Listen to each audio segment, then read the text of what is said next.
Добре дојдовте! Денес ќе се нурнеме во 3 навистина фундаментални теории за психолошкиот развој. Овие теории ни помагаат да одговориме на едно од најдалбоките прашања. Зошто сме такви какви што сме? Сигурно секој од нас се соочил со вакви прашања. Тие се всушност во срцето на човековото искуство. Одговорите, како што ќе видиме, можат да се најдат ако погледнеме низ 3 различни, но неверојатно моќни психолошки леки. Човечкиот ум е еден вистински лабиринт, нели?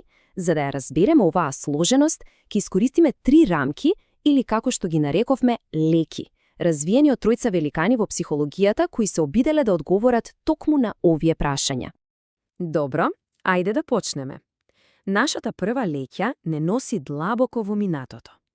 Сигмунд Фројд, таткото на психоанализата, вовел една навистина револуционерна идеја. Дека нашето несвесно минато го обликува нашето сегашно јас. Значи, која е главната идеја тука? Едноставно кажано, работите што ги правиме свесно, честопати се само врвот на ледениот брег. Според Фројд, под површината лежат скриени сили кои потекнуваат од нашите најрании искуства. Фројд ја замислува нашата психа како една постојана внатрешна битка. Замислете го идот како она импулзивно дете во нас што вели «го сакам тоа и го сакам сега». Суперегото, од друга страна, е како строгиот родител, кој вели не можеш, тоа е погрешно. А кутрото его, па тоа е возрасниот во собата, медиаторот кој очајно се обидува да најде компромис помеѓу овие две сили и реалниот свет. И сега доаѓаме до нешто навистина интересно. Фројд верувал дека сите ние поминуваме низ овие фази. Ако се појави некој конфликт во некоја фаза и не се реши како што треба, може да настане нешто што тој го нарекува фиксација. Например, нерешен конфликт во оралната фаза може да се појави во зрелоста како грицкање ногти. Или, пак, фиксација во аналната фаза, која е за контрола, може да доведе до претерана педантност или, сосема спротивно, до целосна неорганизираност. Добро, оставајќи го зад нас несвесното, ајде да преминеме на нашата втора лече. Сега го менуваме фокусот од несвесните нагони на активниот размислувачки ум, како што го опишал Жан Пиаже. Ова е клучна разлика. Размислете вака. Додека Фројд се прашаше зошто чувствуваме, Пиаже го интересираше како всушност размислуваме. Тој верувал дека децата се како мали научници, кои постојано експериментираат и самите го градат своето знаење за светот. Секоја од овие фази е како да отклучуваме ново ниво во една игра. Например, дете во предоперативната фаза буквално не може да свати дека некој друг гледа нешто поинаку од него. Тоа не е себичност, туку едноставно когнитивна фаза наречена егоцентризам. Ова е класичен пример и е навистина брилјантен. Замислете ако истурите вода од ниска широка чаша во висока тесна чаша пред мало дете, тоа ќе мисли дека сега има повеќе вода.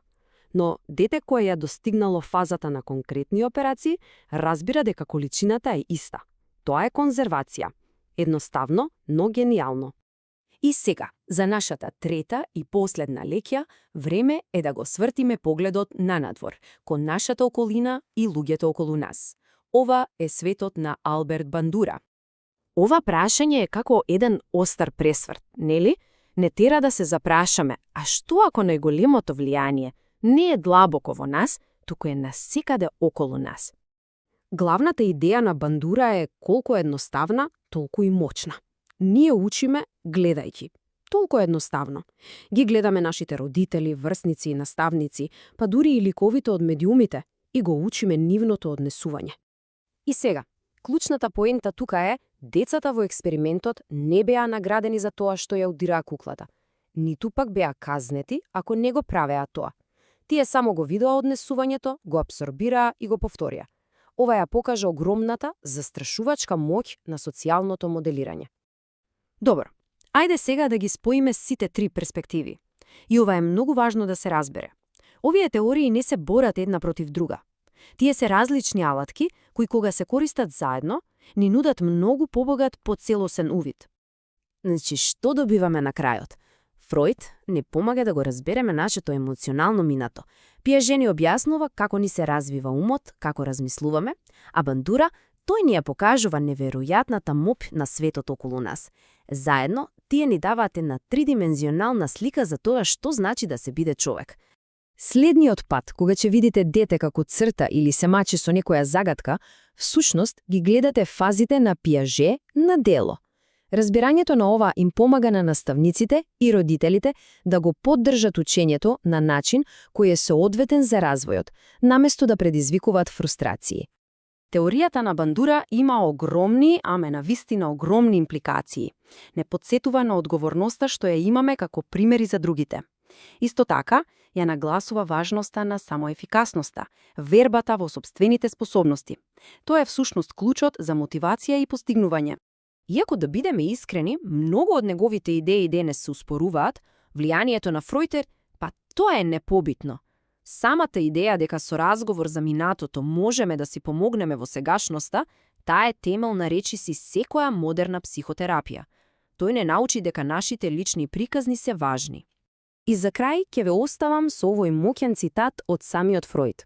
Нерешени конфликти од детството не исчезнуваат. Тие само се кријат во несвесното и го обликуваат нашето однесување по патеки кои ние самите не ги забележуваме секогаш. Ова навистина не тера да се замислиме, нели? За сите оние скриени влијанија во нашите сопствени животи. Кои нерешени приказни од минатото можеби се уште ги влечат конците на нашето однесување денес? Тоа е прашање вредно за истражување.